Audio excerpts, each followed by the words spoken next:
ఏపీలో కాంగ్రెస్ పార్టీ బలోపేతం కావడం అందరికీ అవసరమని అన్నారు Congress party AP chief Y Sharmila.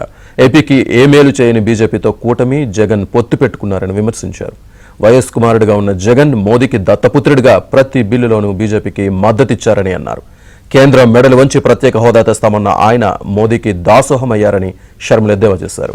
నెల్లూరులో పర్యటించిన షర్మిల ఆకుతోట గిరిజన కాలనీ నుంచి ఇందిరాభవన్ వరకు ర్యాలీ నిర్వహించారు. జిల్లా స్థాయి విస్తృత సమావేశంలో ఆమె పాల్గొన్నారు. రానున్న రోజుల్లో కాంగ్రెస్ పార్టీ బలపడటం చాలా అవసరం.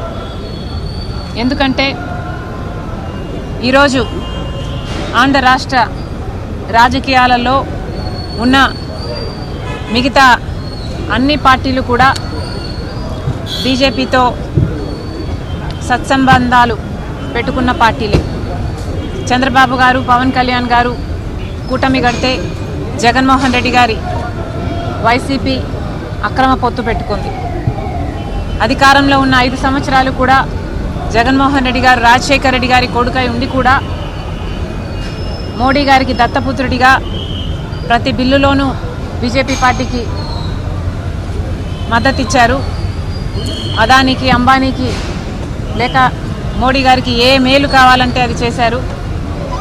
మెడలు వంచి ప్రత్యేక హోదా తెస్తానన్న జగన్మోహన్ రెడ్డి గారు తమ మెడలను మోడీ కింద పెట్టడం జరిగింది.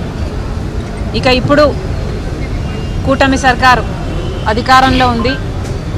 చంద్రబాబు గారు ఇంతకుముందు కూడా బీజేపీతో పొత్తు పెట్టుకున్నారు. కానీ రాత్రి పడ్డ గోయిలోనే మళ్ళీ ఇప్పుడు పగలు పడ్డానికి సిద్ధపడ్డారు.